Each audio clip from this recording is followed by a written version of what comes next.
The institute of chartered accountants of India की वाराणसी शाखा अधारा union budget 2026 पर एक सेमिनार का आयोजन। वाराणसी।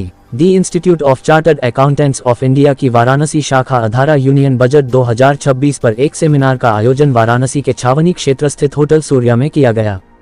इस सेमिनार के विशिष्ट अतिथि सीए अंकुर कुमार गुप्ता, अध्यक्ष सीआईआरसी एवं मुख्य वक्ता टैक्स गुरु सीए गिरीश आहूजा, सीए जयेंद्र कुमार तिवारी, सचिव सीआईआरसी और सीए धर्मेंद्र श्रीवास्तव जी रहे। कार्यक्रम का शुभारंभ शाखा अध्यक्ष सीए नीरज कुमार सिंह ने वहां उपस्थित सभी सदस्यों तथा कार्यक्रम के विशिष्ट अतिथि एवं वक्ताओं के स्वागत भाषण अधारा किया। कार्यक्रम की अध्यक्षता सीए शिशिर उपाध्याय एवं सीए शैलेंद्र दत्ता मिश्रा ने किया। संचालन सीए सुगंधा सिंह, सीए तन्वी ने किया। मुख्य वक्ता सीए गिरीश आहूजा ने बताया कि यूनियन बजट 2026 में कई महत्वपूर्ण घोषणाएं की गई हैं, जो देश के आर्थिक विकास को बढ़ावा देने के लिए हैं। नई टैक्स व्यवस्था में 12 लाख रुपए तक की आय को टैक्स फ्री करने का प्रस्ताव है। 1 अप्रैल 2026 से नया आयकर एक्ट 2025 लागू होने जा रहा है। उन्होंने बताया कि संशोधित आयकर रिटर्न रिवाइज्ड रिटर्न की समय सीमा बढ़ाकर अब 31 मार्च कर दी गई है, जो पहले 31 दिसंबर तक सीमित थी। हालांकि इस अतिरिक्त समय का लाभ लेने के लिए अब करदाताओं को निर्धारित फीस का भुगतान करना होगा। जिन करदाताओं की वार्षिक आय 5 लाख तक है, उन्हें संशोधित रिटर्न दाखिल करने पर 1000 की फीस देनी होगी। वहीं 5 लाख से अधिक आय होने पर 5000 की फीस देय होगी। Neeraj Singh, chairman Varanasi council. Sir, अभी जो हाल ही में बजट पेश हुए हैं उसमें बहुत सारे टैक्सेस जो नए आए हैं, नियम कानून, उसको लेके क्या कहना चाहेंगे? सरकार ने नया इनकम टैक्स रेट लागू कर दिया 1 अप्रैल 2026 से, और उसमें कुछ बदलाव भी हैं जो कि यूनियन बजट में पेश किए गए। उनके बारे में आज हमने सेमिनार रखा है, जिसमें गिरीश आहूजा जी, जो कि टैक्स गुरु के नाम से विख्यात हैं, वो हमारे बीच चर्चा कर रहे हैं कि नए टैक्स एक्ट में क्या क्या चेंजेस हुए हैं, हम लोगों को क्या तैयारियां करनी है, उसको कैसे लागू कराना है और आगे कैसे इसका पालन कराना है। क्या लगता है जो इस बार बजट पास हुआ है वो जनता के हित में है या नहीं?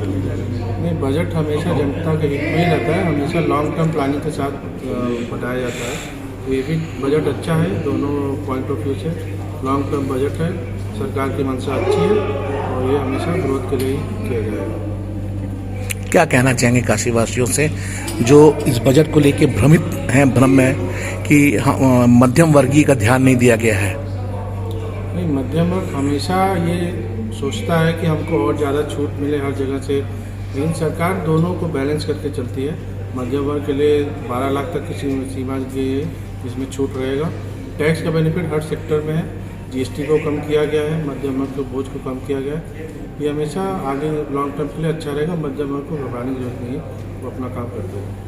मैं अंकुर कुमार गुप्ता, सीआईआरसी चेयरमैन। आज टैक्सेशन को लेकर चर्चा हुई है, क्या मुख्य बिंदु रहा? सर, जो अभी फर्स्ट सेशन चल रहा है उसमें डायरेक्ट टैक्स के बारे में गिरीश आहूजा जी ने हमको समझा रहे हैं, डिकोड कर रहे हैं टैक्सेशन डायरेक्ट टैक्स का जो बजट आया है।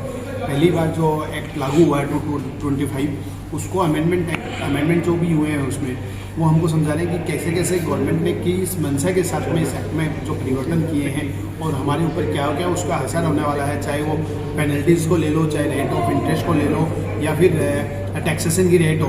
बहुत सारी रेटें चेंज की है, बहुत सारी सेक्शन, पूरा एक्ट पूरा चेंज हुआ है और उसको अमेंड किया है। पहला एक्ट है जो अमेंडमेंट के साथ में लागू होगा 1 अप्रैल 2026 से, तो उसके बारे में हम समझ रहे हैं गिरीश आहूजा जी के। मैं CA Jayendra Kumar Tiwari, secretary CIRC.